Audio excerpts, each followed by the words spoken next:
going on, everybody? It's Travis here. Going to be talking today about the new Sun Kil Moon record. So this is called All the Artists. This was pretty expected considering that he's been doing EPs, tons of singles in the past few months, last year. And so now he has a full album out. The last one was kind of like some pre-recorded material from a few years ago. And this one, it is very piano driven. There's a lot of piano tracks here. There isn't a whole lot of guitar, don't think. There's a lot of nice, lush string sections and stuff. Lots of backup vocalists. There's plenty of, his typical mundane living, like very mushy lyrics about his everyday daily life.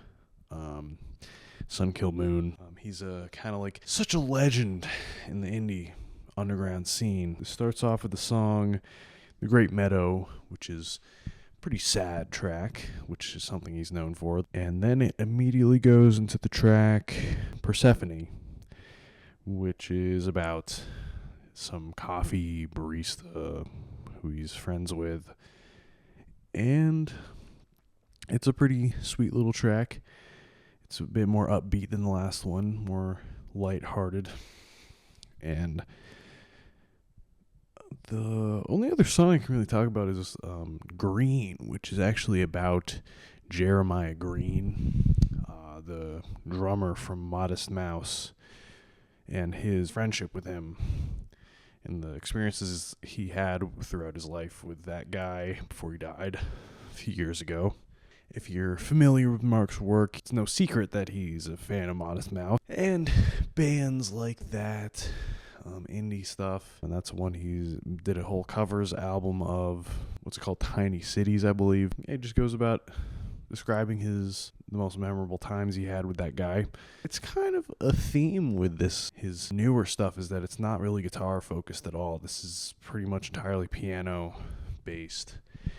And you can argue about the authenticity of it for that reason, but I think maybe it's just shifting that because one of my favorite albums by him is also piano focused, and it's called All the Best Isaac Hayes. It's from like 2019 or something, and that was entirely piano, and that was killer. I would recommend that to anybody. And it's just interesting seeing him fade out of the whole guitar sound he's known for. Here it's just honestly pretty good. I don't have anything bad to say. I think it's not really a huge surprise that the critics, the scene is kind of dying down with their affection for Mark, because he's been so legendary, and I am a fan of his current output and pretty much everything he's done. It's not a surprise that people are kind of lukewarm to his recent stuff. He's been through so many different phases of his career, and I would say almost all of them were met with high praise. Some moments definitely were not well received, but he had a huge comeback with Benji 10 years ago, and that was a classic. And after that, he shifted gears once again with Common is Light. Totally unique, like shifted everything with that record.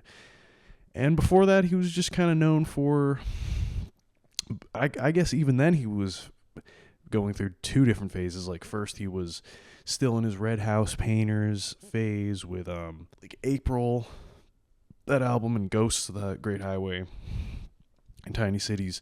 And then on an album like Admiral Fell Promises, he started to get more folk, straight up solo folk as his like thing. Yeah, this is a good record.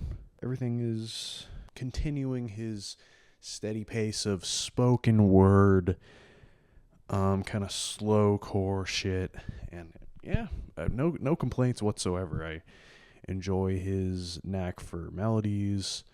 He really knows how to write a good lyric. This is definitely a bit of a comeback. Like, there's definitely things you can say about his last few albums for sure, and this is a good comeback in my opinion. It's pretty refreshing. I'd probably give this like 8 out of 10. Yeah, I guess that's appropriate. So thanks for watching. See you next time.